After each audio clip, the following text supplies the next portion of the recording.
할렐루야. 여러분, 성탄절이 다가오는데 옆 사람과 인사 좀 하실까요? 메리 크리스마스. 아이, 한 번 더 해야죠. 해피 뉴 이어. 여러분, 성탄을 맞이해서 아기 예수의 평강과 은혜가 여러분 마음속에 가득하시기를 주의 이름으로 축원합니다. 구미동 시절에 있었던 이야기인데요. 우리 교회 한 중직 성도가 사업하다 보니까 어떻게 잘못해서 성동구치소에 수감이 되었습니다. 우리 교회 성도가 솔직히 가서 있는 그대로 검사에게 고백을 했으면 됐는데 3명이 또 입을 맞추고 가서 짜고 갔어요. 그래서 괘씸죄에 걸려서 이놈 새끼들 거짓말한다고. 그래서 이제 수감이 되었는데, 제가 사랑하는 우리 성도, 그때는 이 정도 큰 교회가 아니었어요. 밤잠을 못 이뤘지요. 내가 꼭 필요한 성도가 가서 공밥 먹고 계시는데 내가 여러분 밤잠을 잘 수 있겠어요? 설치다가 무작정 성남지청에 하여간 매도 검사님께 찾아가서 제가 사정을 했습니다. 존경하는 검사님, 이 사람은 제가 담임하고 있는 교회 중직 성도인데 제가 잘못 가르쳐서 그런 겁니다. 한 번만 용서해 주십시오. 선처해 주시기를 부탁드립니다. 까지만 해야 되는데 나도 이 젊은 놈이 조금, 저도 국민일보를 비롯해서 여러 신문에 글도 쓰고 언론과 관계가 깊은 사람입니다. 좀 봐주실 수 없습니까? 그랬더니 딱 쳐다보니, 여보시오, 당신 나한테 겁주는 거요? 내가 괜히 이게 문제다. 이게 그냥 가만히 그냥 봐달라고 할걸. 순간 분위기가 완전히 반전되어 버렸어요. 내가 어떻게 할까? 순간 나도 모르게요, 내가 결단을 딱 해서 그 검사님 앉아 계시는 그 책상 앞에 내가 무릎을 딱 꿇었습니다. 검사님, 다시 한번 부탁드립니다. 법이 안 되면 안 되지만 재량으로 하실 수 있으면 다시 한번 간청드립니다. 이 사람 건강하고 아름다운 사회 건설을 위해서 한 번만 기회를 주십시오. 제가 잘 가르치겠습니다. 아무 말도 안 해요. 도대체 그 시간이 얼마나 흘렀는지, 도대체 그 짧은 시간이 왜 이렇게 길게 느껴졌는지요. 그렇다고 올려서 쳐다볼 수도 없는 것이고. 근데 그 검사님이 참 훌륭하신 분이요. 제 손을 잡고, 목사님 왜 이러십니까? 일어나십시오. 그래도 제가 일어나지 않자, 검사님, 내가 그런 말을 했죠. 검사님, 선처해 주시는 겁니까? 아니면 안 봐주시는 겁니까? 선처 안 해주시면 안 일어나겠습니다. 그랬더니, 목사님 일어나서 얘기합시다. 제 손을 잡고 일으켜 세우는 걸 때가 또 안 일어날 수도 없잖아요. 목사님, 그냥은 안 됩니다. 약식 기소를 해야 됩니다. 난 그때 약식 기소가 뭔 말인지도 몰랐어요. 약국에서 본 기소를 하나. 검사님, 안 봐주신다는 겁니까? 그랬더니, 안 봐준다는 것이 아니라 목사님, 벌금을 내야 됩니다. 아무리 내가 검사라도 수감까지 되었는데 그냥 빼주면 체면이 말이 아니지 않습니까? 그러니까 벌금을 내야 됩니다. 잘 됐습니다. 아이고, 그 벌금 많이 내게, 좀 국고도 좀 채우게, 좀 많이 좀 벌금 좀 때려주세요. 너무 많이 낸다고 좋은 게 아니고 적절선에서. 이게 몇백만 원 내라는 거야. 그래도 검사님 한 1,000만 원, 2,000만 원은 내야지. 그거 죄지었으면 내야 되지 않겠습니까? 돈 많이 낸다고 되는 게 아니라 그냥 얼마만, 300만 원? 300만 원 쪽팔리게. 그럼 500만 원으로 합시다. 그래서 여러분, 내가 이렇게 벌금을 올렸습니다. 요즘 같으면 여러분 발로 비벼도 안 됩니다, 시대가. 근데 그때는 가능했습니다. 지금 생각해봐도 참 잘했어. 내가 보람된 일을 했어. 내가 무슨 무릎 꿇는다고 무슨 지옥 가는 것도 아니고 내 자존심과 똥꼬집만 챙겼다면은 내가 어떻게 했을까. 그때 제가 깨달은 것이 하나 있습니다. 상처는 높은 곳에서 치유되는 게 아니라 상처는 낮은 곳에서 치유된다. 낮은 곳에서. 내가 만약에 그때 막 큰 소리 치고 그럼 봅시다 말이야 하고 나왔으면 나도 상처받고 다 상처가 되었을 것 아니겠습니까? 혹 데려갔다가 혹을 더 붙이고 왔을 겁니다. 그러니까 무슨 일이 있으면 자존심을 내세우는 것도 중요하지만 내가 내려갈 일이 없을까? 좀 내려가야지. 낮은 곳으로 내려가야 한다는 사실을 깨달았습니다. 물론 그렇다고 아무 데나 가서 무릎 꿇으라는 말이 아닙니다. 결정적인 때 그것도 남을 위하여 예수 그리스도의 이름으로 무릎을 꿇을 필요가 있을 때는 꿇을 수도 있다는 것입니다. 우리 예수님은 낮은 곳에 있는 자, 그리고 오히려 섬기는 자를 하나님이 높여주신다고 말씀하셨지 않습니까? 여러분이요, 우리 성탄절을 앞두고 함께 낮은 곳으로 내려갈 수 있기를 바랍니다. 예수님처럼, 바울처럼 그렇게 살아갈 수 있기를 주님의 이름으로 축원합니다. 예수님처럼, 바울처럼 그렇게 살 수 없을까? 남을 위하여 당신들의 몸 온전히 부리셨던 것처럼 주의 사랑은 베푸는 서로 값없이 거저주는 서로 그런 나는 주는 것보다 받는 것 더 좋아. 나의 입술은 주님 닮은데 내 맘은 아직도 주하여 받은 사랑만 계속하고 있으니 예수여 나를 도와주소서. 예수여, 예수여 나를 도와주소서. 오늘 본문도 마찬가지입니다. 오늘 본문은 우리가 너무나 잘 알아요. 성탄절 되면 천군 천사가 참 목자들에게 와서 예수 탄생 고지를 알려주었다는 그런 이야기입니다. 지금도 베들레헴에 가면은 예수님이 누우셨던 구유를 전시해 놓았습니다. 저게 예수님이 누우셨던, 꼭 그 구유라고 할 수 없지만 그 시대의 구유였습니다. 그리고 베들레헴에서 조금 떨어진 라못 라헬이 있는데 저건 나지막한 언덕 위에 목자들의 기념교회가 있습니다. 목자들의 기념교회, 바로 저것이 전통적으로 목자들이 양을 치다가 하나님의 사자들로부터 아기 예수의 탄생 소식을 고지받은 곳이라고 합니다. 그래서 저곳에다가 목자들의 기념교회를 세워놨는데요, 비가 오면은 저 바위굴에 들어갔지만 아니 저 벌판에서 별들을 바라보며 저 목자들이 메시아를 기다렸다는 거예요. 근데 지금은 라못 라헬이라고 부르지만은 옛날에는 베닷게림이라고 그렇게 불렀습니다. 이 베닷게림이라고 하는 지역을 옛날 누가 다스렸느냐? 바로 레갑 족속의 후손들이 다스리고 있었습니다. 느헤미야 3장 14절 시작. 본문은 베닷게렘 지방을 다스리는 레갑의 아들 말기야가 중수하여. 자, 됐습니다. 베닷게렘 지방을 다스리는 레갑의 아들 후손이 바로 중수를 했다는 이야기입니다. 여러분, 분문, 이게 똥문이요.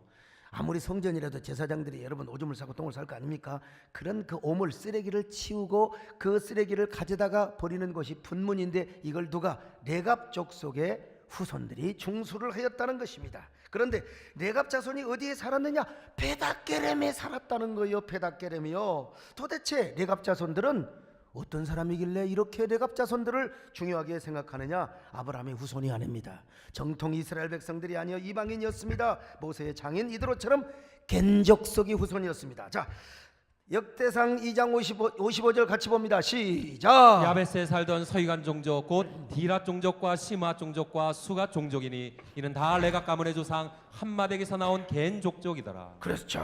레갑 족속은 이드로처럼 겐족속의 후예들이었습니다. 그런데 이들이 웬는의 웬사랑인지 하나님을 알았습니다. 완전히 이방의 멸망의 대상인 이들이 하나님의 은혜로, 여러분 참 이게 하나님의 족속이 되었어요. 오늘 여러분 우리가 어떻게 예수를 믿으려고 믿었습니까? 여러분이 내가 마음이 좋아서 여러분이 오늘 교회를 나왔어요. 오늘 하나님의 은혜로, 하나님의 축복으로 오늘 이 자리에 와서 예배의 청지기가 된 줄로 믿습니다. 하나님의 은혜로 있을 데 없는 자, 여러분 저를 보세요.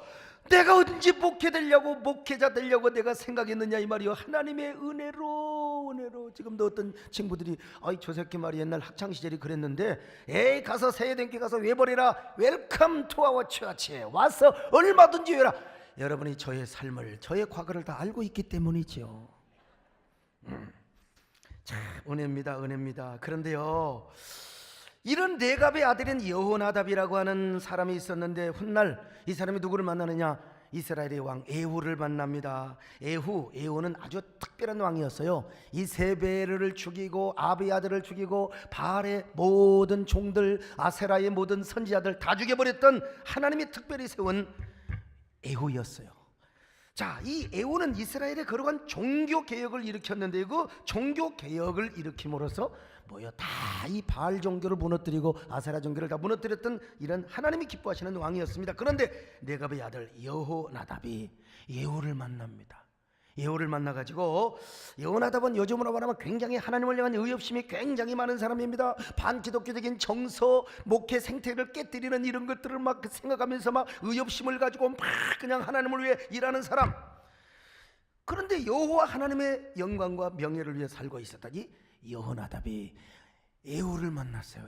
에후를 만나서 어떤 사람이요? 바로 종교개혁, 이스라엘의 종교개혁을 일으켰던 사람입니다. 그런데 여러분 이 여호나답이 누구라고 그랬어요? 레갑의 후손인데, 레갑의 아들인데 아브라함의 후손이 아니라니까요. 정통 이스라엘 백성들이 아니었다는 거요. 그런데도 이상하게 막 하나님의 영광을 생각하고 막 반기독, 오늘로 말하면 막 반기독교적인 정서 안티크리스찬들의 막 공격을 바라보면 막 혼자 막 질투가 나고 혼자 의협심이 생기면서 내가 하나님을 위해서 뭔 일을 할까? 내가 하나님의 영광을 위해서 내가 어떻게 살아갈까? 이런 사람이요. 오늘 여러분들이 이 시대에 에후가 되시기를 바랍니다. 여호나답이 되시기를 바랍니다. 옆 사람 보고 인사 좀 하세요. 좀 이렇게 여호나답처럼 생기셨어요. 안 하는 사람이 문제가 있다니까 아무튼 간에요. 자, 그래서 이 에후와 여호나답이 서로 마음을 합쳐서 이스라엘의 거룩한 종교개혁을 일으켜요. 종교개혁, 한마디로 말해서 우상종교, 바알, 아세라 이거 다 때려치우는 것입니다. 자, 성경이 길지만요 열왕기하 10장 15절로 17절을 같이 보십니다. 시작. 예후가 거기에서 떠나가다가 자기를 맞이하러 오는 레갑의 아들 여호나답을 만난지라. 그의 안부를 묻고 그에게 이르되 내 마음에 내 마음을 향하여 진실함과 같이 내 마음도 진실하냐 하니 여호나답이 대답하되 그러하니이다. 이르되 그러면 나와 손을 잡자. 손을 잡으니 예후가 끌어 병거에 올리며 이르되 나와 함께 가서 여호와를 위한 나의 열심을 보라 하고 이에 자기 병거에 태우고 사마리아에 이르러 거기에 남아있는 바 아합에게 속한 자들을 죽여 진멸하였으니 여호와께서 엘리야에게 이르신 말씀과 같이 되었더라. 자, 그러면 이 여호나답의 후손 에후와 함께 열심히 이스라엘의 종교개혁을 일으켰던 이 사람의 후손들은 어떻게 되었는가? 이야기가 에레미야 35장에서 잘 소개되고 있어요. 당신은 어떤 상황이었느냐? 이스라엘 백성들이 얼마나 하나님을 떠나고 이방신을 섬겼는지요. 아니 이게 참 하나님 말씀에는 순종을 하나도 안 하고 세상 말로 하나님 앞에 이런 속어를 써서 죄송합니다만 이 개판치는 삶을 살았어요. 오늘날도 이 개판치는 지도자들이 가끔 있습니다, 여러분. 오늘도 우리가 여러분 돈을 들여가지고 SBS에 아마 7시 반부터 쭉 그 오방 최웅종 목사님에 대해서 쫙 아마 그 텔레비 보신 분들 막 감동을 받았다고 하더니 우리가 다 지원해서 했거든요. 이런 목사님들, 이런 과거의 그런 목사님들의 모습을 보면 우리 스스로 부끄럽죠. 오늘 우리 한국교회와 기독교의 모습이 사실 부끄럽죠. 그런데 이거 공중파 방송에서 딱 방송하고 나면 이상하게 개판치는 사람이 나타납니다. 무슨 뭐 그냥 뭐 어떤 신도와의 불륜 또 뭐 재정 뭐 여러 가지 문제 이런 거 해가지고 또 그냥 이게 조금 기독교적인 정서를 선순환을 만들어 놓으면 또 그냥 완전히 그냥 역기능적 그런 사건을 저지르는 사람들이 있는데 당시 지금 이스라엘의 고관 대작들 우리 교회로 말하면 장로 목사들이 그냥 개판을 치고 있었어요. 자, 에레미야가 그때 레갑 족속의 후손들을 왕궁으로 불러가지고 성전으로 부르죠. 그리고 레갑 족속들의 후손들을 이스라엘의 고관 대작들 앞에서 뭐 하느냐, 이제 와인 포도주를 따라주는 거예요. 그냥 한 잔 먹어. 주의 종이 주는 거 먹어. 선지자도 소선지자가 아니라 대선지자가 주니까 먹으라고. 그런데 절대로 안 마십니다. 레갑의 아들 자기들의 선조 요나답이 유언을 남겼다는 것입니다. 여러분, 요나답은 여호나답의 준 말입니다. 우리 선조가 유언을 남겨서 여호나답이 왜 이런 유언을 남겼느냐? 무슨 유언을 남겼느냐? 첫째로 포도주 마시지 마라, 농사도 짓지 마라, 집도 짓지 마라. 니들은 말이요 집도 짓지 말고 그냥 장막 생활이라 유목민으로 살아가라, 이런 유언을 남겼어요. 자, 예레미야 35장 5절로 7절 같이 봅니다. 시작. 내가 레갑 사람들의 후손들 앞에 포도주가 가득한 종지와 술잔을 놓고 마시라고 하매 그들이 이르되 우리는 포도주를 마시지 아니하겠노라. 레갑의 아들 우리 손자 요나답이 우리에게 명령하여 이르기를 너희와 너희 자손은 영원히 포도주를 마시지 말며 너희가 집도 짓지 말며 파종도 하지 말며 포도원을 소유하지도 말고 너희는 평생 동안 장막에 살으라. 왜 여호나답이 이런 유언을 남겼을까? 이유가 있어요. 이스라엘에서 포도주는요 그냥 일반 음료수였습니다. 그냥 마셔. 예수님도 마셨고 예수님도 와인 뭘 만드셨어요. 그러나 당시 여호나답이 살던 그 시대에는요 포도주가 무엇과 관계가 되었느냐? 바알 종교와 깊은 관계가 있었어요. 이 포도주, 요나답 당시에는 포도주가 이 바알 신에게 제사를 지낼 때 막 부어서 드리는 그런 동시에 이 제사를 딱 드리고 나서 이스라엘의 고관대작들 평민들이 와인을 먹고, 와인도요 몇 잔 마시면 취해요. 이 달콤한 와인을 마시고 특별히 신년 축제나 풍요 축제 때 이 포도주를 진탕 먹고 바알 신전에 성창들과 함께 그걸 뭐라고 그래요? 음행을 하는 겁니다. 아니 어떻게 여러분, 오늘날 우리로 말하면 목사 장로들이 저 이방 신전에 가서 와인을 먹고 그냥 혀가 꼬부라져 가지고 음행을 하느냐, 이걸 그것도 저 전문적인 바알의 성창들과 함께. 이걸 여호나답이 봤어요. 그래서 이스라엘이 곧 멸망해. 그러니까 니들은 어디 바벨론을 포로를 가든지 아수르를 가든지 어디를 가든지 간에 절대로 포도주 옆에 쳐다보지도 마라 이거야. 그리고 포도주를 만드는 저거 뭐야, 이 포도 농사도 짓지 마라 이거야. 나 어릴 때 우리 아버지가 술만 드셨다만 우리 어머니하고 막 그냥 한바탕 하셨거든요. 어릴 때 우리 어머니 아버지 싸우는 결이 상처가 돼가지고 나는 어릴 때부터요, 이거 왜 이 땅에 술 주조장이 왜 있는가? 왜 술을 만들어 가지고 우리 아버지 술을 드시게 해가지고 우리 어머니고 원투 쓰리 포를 하게 했냐 이거야. 그때부터처럼 막 술을 저주했던 거야. 막 그냥 그때 술집 망했던 사람 다 저 때문에 망한 거야. 저 때문에. 근데 지금 포도주를 먹고 안 마시고 건강상 마실 수 있어요? 여러분, 이게 뭐 술 먹는다고 지옥 가고, 나는 그렇게 고리타분한 목사 아닙니다. 여러분, 성경에도 이 환자들을 위해서 술 먹으라고 했어요. 여러분요, 분명히. 예? 와인도 이 사도 바울이 디모데에 먹으라고 했어요. 그러나 지금 뭐냐? 포도 농사를 짓지 말라. 당시에 바알 종교를 그렇게 싫어했다는, 바알 종교를 미워했다는 이러한 그 고백으로서, 서원으로서 지금 자신들의 후손들에게 그런 유지를 남겼다 이 말입니다. 항상 좋은 집에서 살면 사람은 욕망은 끝이 없다는 겁니다. 더 넓은 집을 짓고 더 많은 그러다 보면은 결국 바알 종교, 아세라 종교에 심취하게 된다는 거요. 그러니까 차라리 가난하게 살자 이거요. 어차피 인생은 한 번이요, 벌거숭이 같은 존재인데 차라리 목축을 하면서 하나님께만 소망을 두고 살자는 것입니다. 인생은 말이요 벌거숭이 아닙니까? 인생은 벌거숭이, 하나님을 섬기고 예수님을 소망하거라. 짜자자. 이게 지금 요나답이 이런 유언을 남겼던 겁니다. 지금 내가 이게 그 곡을 빌려온 것이지 지금. 자, 이 유언을 남긴 때가 언제냐? 250년 전이에요. 250년 전. 그러므로 레갑 족속의 후손들은 250년 동안 지금 이 유언을 지켜왔어요. 250년. 조선 왕조를 두 개로 나누면 될 정도의 어마어마한 기간입니다. 지금까지 그토록 조상의 유언을 지켜왔는데 주의 종이 마시라고 한다고 마시겠느냐? 이 사람들은 안 마셨어요. 레갑 족속의 후손들은 안 마셨어요. 주의 종이 에레미야 선지자가 마시라고 그래도요, 여러분 얼마나 위대한 후손들입니까? 물론 이 레갑자 손들은요, 이게 와인 안 마시니까 얼마나 그때 왕따 됐겠습니까? 얼마나 쪽팔렸겠어요? 얼마나 그냥.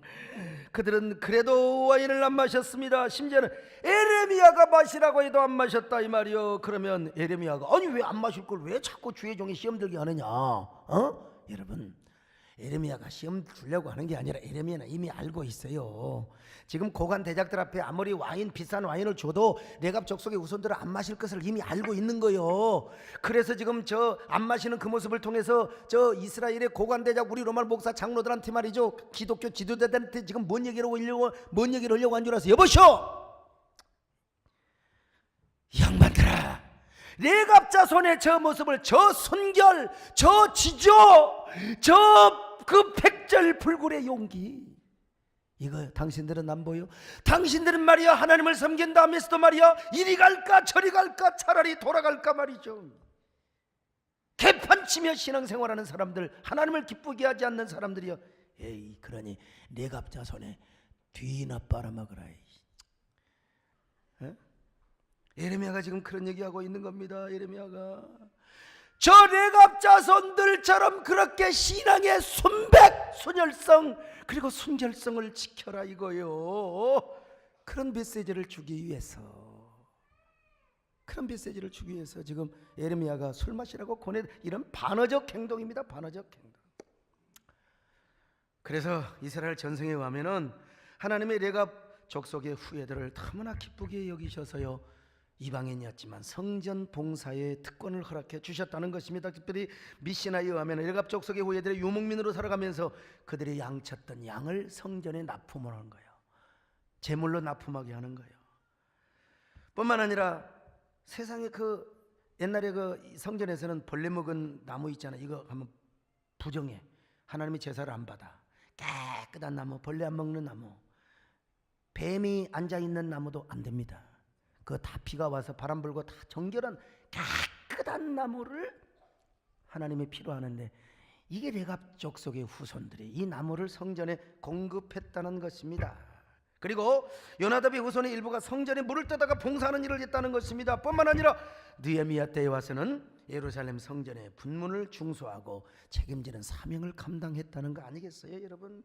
제사장도 아니었는데, 레위인도 아니었는데 말이죠. 정말 성결하고 깨끗한 마음으로 양과 나무를 공급했다는 것입니다, 여러분. 왜냐? 그들은 대대로 아브라함과 이삭과 야곱에게 주었던 그 메시아의 대망 사상이 가슴 속에 있었거든요. 그들이 이런 소망을 가지고 어디서 살았느냐? 성경은 분명히 말씀해요. 베닥게람 지역을 다스리고 그 지역을 통치하였다. 그 지역을 차지했다는 말이지요.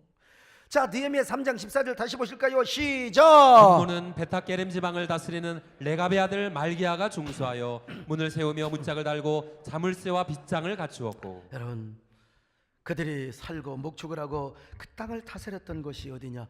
베닥게렘이라 이거예요. 베닥게렘. 그런데 그 베닥게렘이라고 하는 것은 어디냐? 저 베들레헴과 예루살렘 사이에 높은 언덕이에요. 높은 언덕. 거기서 그들은 양을 치면서 메시아를 계속 기다리고 있었어요. 이 사실을 에레미야 선지자가 아주 은유적으로 표현을 해놓고 있는데요. 레갑의 아들 요나답에서 내 앞에서 설 사람이 영원히 끊어지지 아니하리라. 자, 에레미야 35장 19절입니다. 시작. 그러므로 만군의 여호와 이스라엘의 하나님께서 이와 같이 말씀하시니라. 레갑의 아들 요나답에게서 내 앞에 설 사람이 영원히 끊어지지 아니하리라 하시니라. 여러분, 이거는요 지금 제사장에게 사용되는 수식어입니다. 하나님 앞에서 설 사람, 이거는 제사장에게만 수식이 되는 거예요. 제사장이 아닌데도 불구하고 하나님 앞에서 영원히 끊어지지 않는, 야, 참 기가 막힌 얘기입니다. 에? 그래서 일부는 훗날요 하나님의 성전에서 봉사를 하는 사람이 되었다는 것 아니겠습니까? 일부는 목축을, 그리고 일부는 물을 떠다가, 일부는 또 장작을 패다가 하나님의 제단에다가 납품을 나는, 그러면서 이들은 양을 치면서 저 언덕에서 예수님이 오실 것을 낭망하고 대망하며 소망했던 사람들이요, 그러다가 마침내 때가 되어서 언덕에서 양들과 함께 있었던 목자들에게 천군 천사가 나타나는 거예요. 천군 천사가 나타나가지고, 야, 베들레헴에 아기 예수가 탄생했다고. 그래서 목자들은 그 소식을 듣고 베들레헴으로 달려가서 부지런히 달려가서 보니까 예수님이 구유 위에 누워 계십니다. 바로 그들이 경배했던 것이 지금도 보존이 되어 있는데요. 여러분, 하나님은 다른 사람들에게 아기 예수 성탄 소식을 먼저 알리지 않았다는 사실을 바로 레갑 족속의 후손인 목자들에게 먼저 알려주었다는 사실이에요. 지금까지 목자들은요, 많은 학자들이 목자들이 천박한 직업을 가지고 있으니까 예수님은 낮고 천한 저들에게 자기의 소식을 천사들을 통하여 알려주었다고. 그것도 은혜가 되지요. 그러나 이 해석은 틀려요.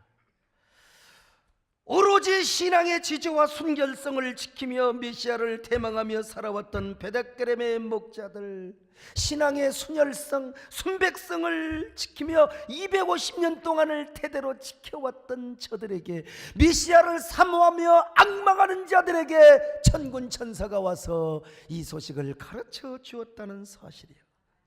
오늘 여러분도요, 그냥 성탄절에 그냥 가죽 장갑이나 사주고 목도리나 사주는 날이 아니라 이 성탄절에 아기 예수 오셨던 그날을 대망하며 그 은혜를 구하고 앙망하는 저와 여러분 되시기를 주의 이름으로 축원합니다. 그래서 하나님의 천사들이 전하여 준 소식을 듣고 목자들이 베들레헴에 가 보니까 구유에 아기 예수님이 누워 계시는 거예요. 구유, 여러분, 그 빛이 난 구유의 아기 예수님이 누구셨다는 겁니다. 당시 이스라엘, 특히 베들레헴의 집구조는요 2층입니다. 2층에는 게스트룸이 있어요. 그리고 1층에는 안방이 있고 주인방이 있고요. 그리고 바로 옆에 반지하로 뭐가 있느냐면 짐승이 거하는 또 곡식 창고가 있어요. 당시 이제 로마의 식민지하에 있었기 때문에 말은 못 키워요. 나귀, 양, 염소, 이런 그 짐승이 이제 거기서 잠을 자요. 그런데 우리 예수님께서 지금 산기가 다가오잖아요, 마리아가. 근데 이제 오늘 우리 이 성경에는 사관으로 되어 있는데 요즘 여러분 구약의 랍비를 비롯해서 성경학자들 사관이 없다고 해요. 여러분 조그만한, 우리는 이제 우리식으로 성경을 번역했죠. 근데 조그만한 그 베들레헴 마을에 무슨 사관이, 무슨 여관이 있겠어요. 그래서 이제 학자들은 대부분 그 2층에 있는 게스트룸, 다 손님이면 이제 잠자는 방이거든요. 이 마리아와 요셉이 가보니까 게스트룸이 다 차 있어요. 그래서 어디로 갔느냐? 그 빈방, 짐승들이 자는 방이죠. 예.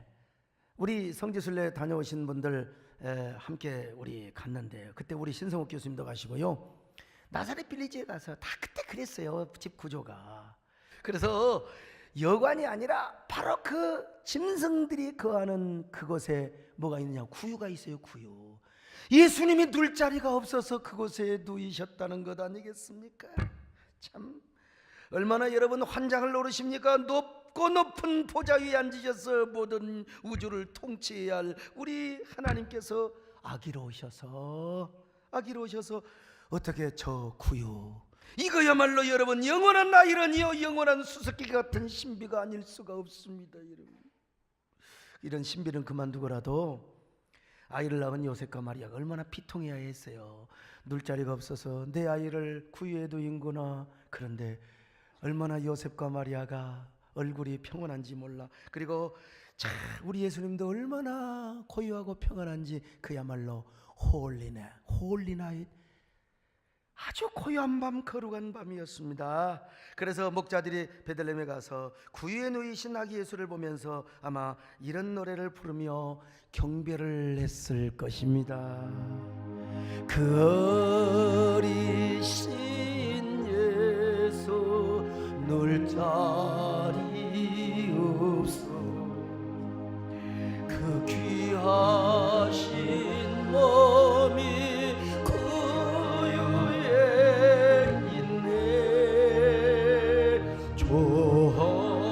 하늘의 별들 반짝이는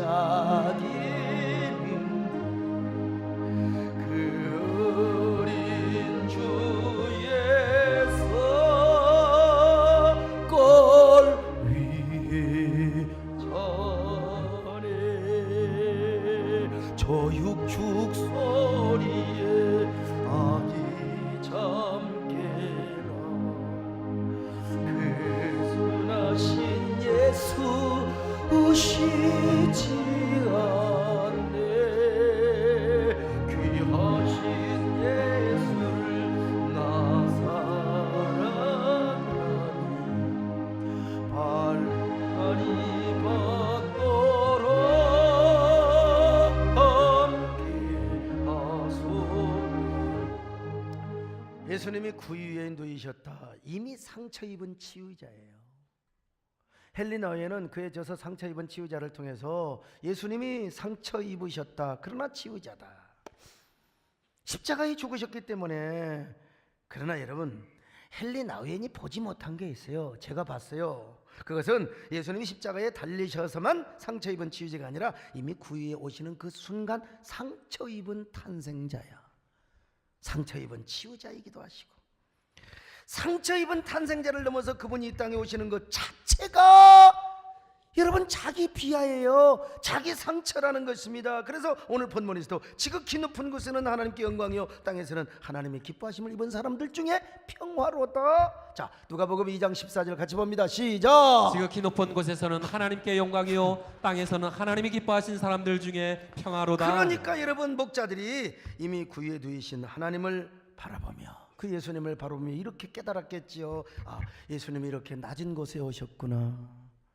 그 귀하신 몸이 구유에 누이셔서 왜 그랬을까? 그는 우리의 상처를 치유하시기 위하여, 우리의 죄를 용서해 주시기 위하여 낮은 곳에 오신 거야. 과연 그는 상처 입은 치유자로 오셨던 거야. 바로 이 낮은 곳에, 바로 이 낮은 곳에. 어쩌면 목자들은요, 수십 년 후에, 33년 후에 예수님이 십자가에 달려 죽으실 것까지 영감으로 깨달았을지도 모르겠습니다.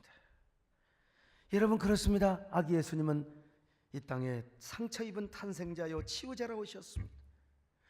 그러기 위하여 낮은 곳에 오셨어요. 그리고 목자들도 더 낮은 곳으로 가서 구유에 누이신 예수님을 만나고 치유를 받은 거요. 그 아기 예수를 봄으로써 여러분 250년 동안 초상태대로 자손태대로 쭉 포도주 마시지 않고 왕따 되면서 살아왔던 그 영역의 세월들이 다 보상받은 거예요. 치료받고 그들의 눈물을 아이 예수를 봄으로써 다 닦여진 것이죠. 치유받은 거예요. 조상들로부터 데려오던 그 억압과 멸시와 상한 감정 다 치유받았습니다. 왜냐? 그 구유에 누이신 그 아기 예수, 그분을 보는 순간 다 치유가 되고 회복이 되었던 것입니다. 그래서 그들은 감격하며 또 감격하며 아마 나 같으면 이런 노래 부르고도 남았을 것입니다. 노엘 노엘 노엘 노엘, 이스라엘의 왕이 나셨습니다. 이스라엘의 왕이 나셨습니다. 할렐루야. 저들밖에 밤중에 연틈에 자던 목자 천사들이 전하여 주나신 소식 노예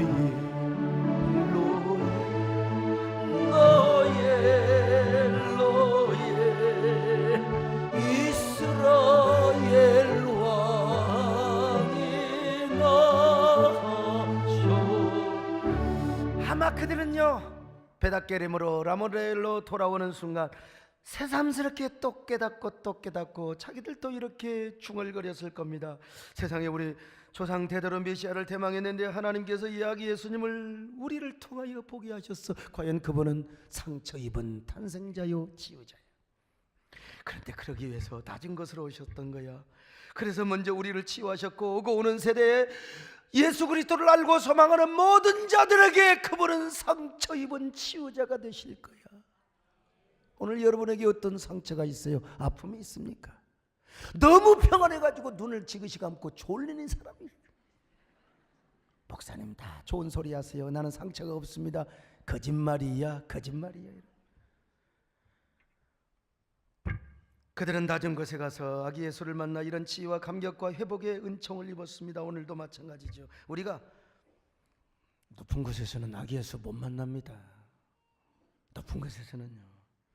2000년 전에 목자들이 그랬던 것처럼 우리도 낮은 곳으로 가야 아기 예수를 만날 수 있어요. 우리 혈기와 자존심으로는 못 만납니다. 자존심만 가지고 고집을 피우면 상처가 치유 안 됩니다. 이건 내려놓고 우리가 낮은 곳에 가서 아기 예수를 만나야 우리 마음에 치유함을 얻습니다. 할렐루야. 여러분, 낮은 곳으로 내려가시기를 바랍니다. 여러분의 마음이 낮은 곳으로 내려가시기를 바랍니다. 여러분, 그곳에 가서 아기 예수를 만났어요. 오늘 이 시대가 어떤 시대입니까? 서로를 적폐라고 공격하며 증오하고 미워하고 분열하는 시대. 오늘 우리 교회도 마찬가지입니다. 왜 한국 교회가 치고받고 싸우고 다투는 이유가 어디 있는 줄 아세요, 여러분? 왜 교회들이 분열하며 교단과 연합기관까지 하나 되지 못하는 이유가 어디 있는 줄 아십니까? 자기가 높아지려고 그런 거예요. 그래요. 높아지니까 높아져. 낮은 곳으로 내려가면 될 것을, 그곳에 가면은 모든 상처 아픔이 다 치유되고 서로 하나 되고 화목하며 연합하며 주 예수 그리스도를 높일 수 있는 것을. 이런 때 여러분, 아기 예수가 맨살이 아기로 다시 오셔야 되겠습니까? 천만의 말씀이요. 우리가 내려가면 되는 거예요. 데려가면 되는 거예요. 낮은 곳으로 그 위에 내려갔을 때 그 아기 예수의 마음, 정신, 평화의 마인드를 우리가 받을 수가 있습니다. 상처는 높은 곳에서 치유되는 것이 아닙니다. 낮은 곳에서 치유되는 거예요. 바로 그 낮은 곳에 상처 입은 치유자가 있습니다. 이번 성탄절을 맞이해서 여러분들이요, 낮은 곳에 내려가시기를 바랍니다. 낮은 곳에 가셔서 손잡아 주세요.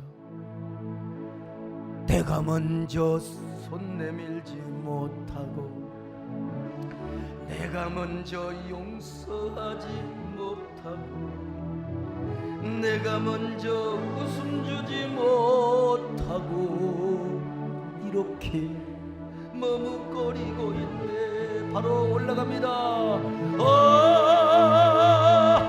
간교한 나의 입술이여,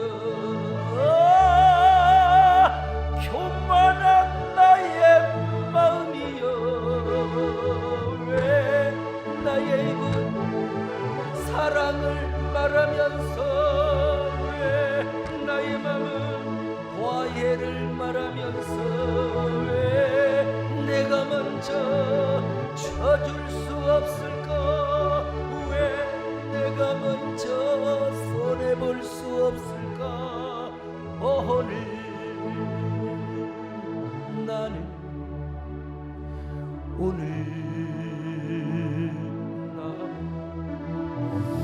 주님 앞에서 몸들과 부르고 이렇게 흐느끼며 서 있는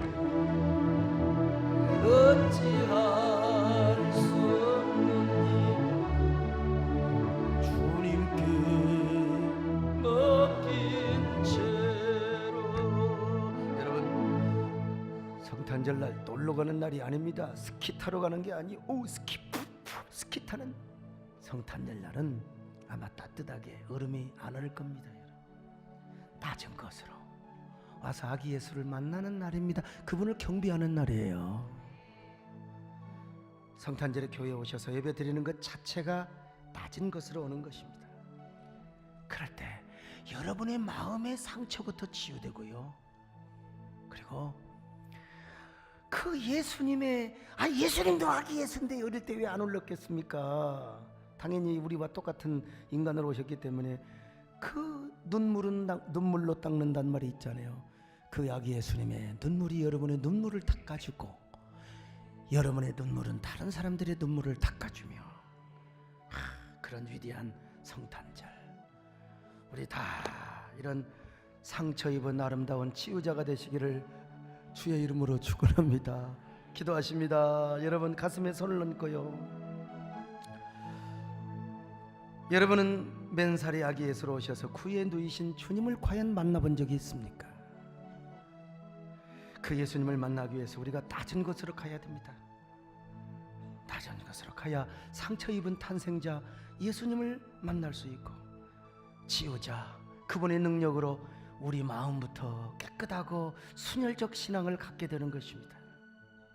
근데 그분을 만나지 못하고 늘 높은 곳에만 걸려고 하니까 내가 남에게 손을 내밀지 못하고 나부터 괴로워하고 힘들고 살아가는 거예요. 나부터. 주님, 우리 모두 낮은 곳으로 내려가게 하여 주옵소서.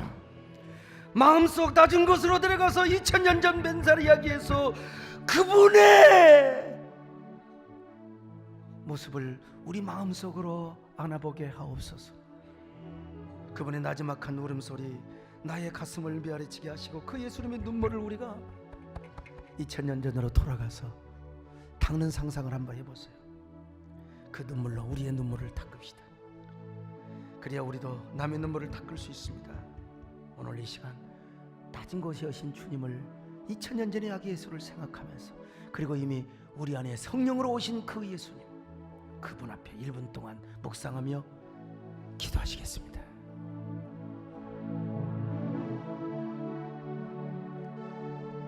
주여, 맨살의 아기 예수 그리스도, 그분을 묵상하고 그분을 사랑하고 그분을 생각하면서 우리는 얼마나 지금 높은 곳에서 우리 자신을 의지하며 살아왔습니까? 낮은 곳으로 가게 하옵소서. 그곳에 가서 우리 예수님을 보며 그분의 상처 입은 치유자의 영성, 정신, 그리고 그 마음을 우리가 임발부되게 하나님 축복하여 주시고 함께하여 주옵소서.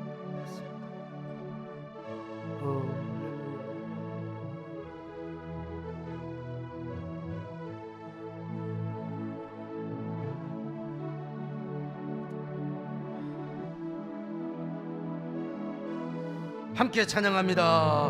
왜 나의 입은 사랑을 말하면서, 왜 나의 맘은 화해를 말하면서, 왜 내가 먼저 져줄 수 없을까, 왜 내가 먼저 손해볼 수 없을까. 오늘